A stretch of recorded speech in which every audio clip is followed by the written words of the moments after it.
Good afternoon. Day lunch Friday mutton குழம்பு. எல்லாம் கேட்டிங்க என்ன பண்ணுவீங்கன்னு. இன்னைக்கு செய்திருக்கேன் நிறைய ஐட்டங்கள். ஆனாலும் எனக்கு வேணான்ட்டேன். கீரை செய்திருக்கல, நான் நேற்று தான் கீரை சாப்பிட்டேன். மட்டன் குழம்பு சாப்பிட்டுக்கிறேன். முந்தா நேற்று நான் செய்தெல்லாம் அதே மட்டன் குழம்பு. லெஃப்ட் ஓவர் என்ன பண்ணுவீங்கன்னு கேட்டிங்களே, என் தலையில் இன்னைக்கு வந்துடுச்சு பாருங்க. நேற்று முட்டை பொரியல், அப்பளம் அப்பளம் அப்பளம் அப்பளம் அப்பளம் சாப்பிடுறோம், அப்பளம் சாப்பிடுறோம். மட்டன் குழம்பு ரொம்ப நல்லா இருக்குது. ஊர்ன பிறகு சில்லியா சாப்பிடக்கூடாதுன்னு எனக்கு கொடுக்க மாட்டான். நெக்ஸ்ட் டே எல்லாம் வச்சு, அதனால கொஞ்சம் இப்போலாம் நிறைய செய்யறதுலாம் ஒரு 2 கிலோ அப்படிலாம் செய்வோம். நிறைய கெஸ்ட் வருவாங்க போவாங்க. இப்போலாம் இல்லை, நல்லதுதான் எல்லாம். ஒரு காலத்துக்கட்டத்துக்கு மேலே பறவைகள் சரணாலயம் மாதிரி இருக்கும். நிறைய பறவைகள் வரும் போவோம். That's life.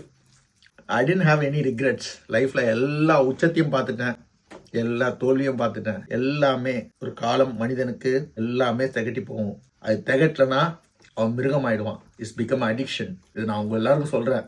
I am 53. I am telling the truth. when I was start my business I was 21.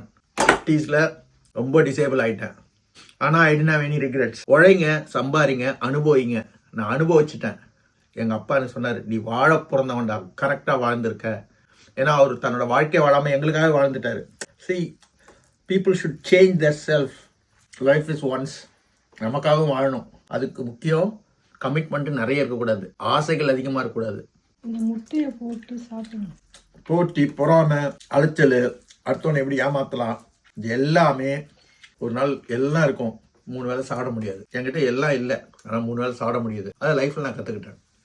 But அன்னைக்கும் நான் எதுக்கும் ஆசைப்பட்டதில்லை, அலைச்சல் பட்டதில்லை.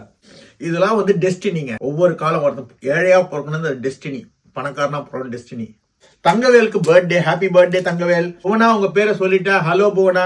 அறிவாளிங்க எக்கச்சக்கமான பேர் இருக்கானுங்க இந்த உலகத்துல. அவனால எக்ஸிட் ஆக முடியாது. ஆனா ஒண்ணுமே தெரியாது, எதுலயோ கையை வைப்பான், தொலைங்கிடும். ஏதோ தோண்டிக்கினே இருக்க சொல்லுவாங்க தெரியுமா, அது மாதிரிதான் லைஃப் இஸ் அ டெஸ்டினி. நான் எதையுமே எதிர்பார்த்து போக மாட்டேன். ஆனா I get everything good life style. நான் அது மாதிரி அலைச்சல் பட்டு அது வரையணும் அப்படிலாம் போறது இல்லை. God given a nice life, nice family, nice அப்பா அம்மா, நைஸ் ஒய்ஃப், எல்லாமே கிடைக்குதுன்னா ஏதோ ஒன்று இயற்கை நம்மளுக்கு செய்துக்கிட்டே இருக்கு. நல்லது செய்துட்டே போங்க, எதிர்பார்க்காதீங்க. அவனுக்கு இது செய்தா எனக்கு இது நடக்கும்னு நினைச்சீங்கன்னா பெத்த புள்ள கூட உங்ககிட்ட கமர்ஷியலா தான் இருப்பான். அப்படிதான் இருக்கு இந்த உலகம். மாறுங்க, வாழ்க்கை அழகானது, வாழுங்க. ஏன்னா இன்னைக்கு நிறைய மெசேஜ் பார்த்து, அதனாலதான் இங்க நான் சொல்றேன், வாழ்க்கையில ஒண்ணுமே இல்லாமா தம்பிங்களா. ஒரு ரூம்ல தான் படுக்க முடியும், ஒரு பெட்ல தான் படுக்க முடியும், ஒரு ஃபிளைட்டே வாங்கினா கூட ஒரு ஸ்ட்ரீட்ல தான் போக முடியும். Life is once. Live in the time of life. அவ்வளவுதான். தேங்க்யூ கண்ணம்மா.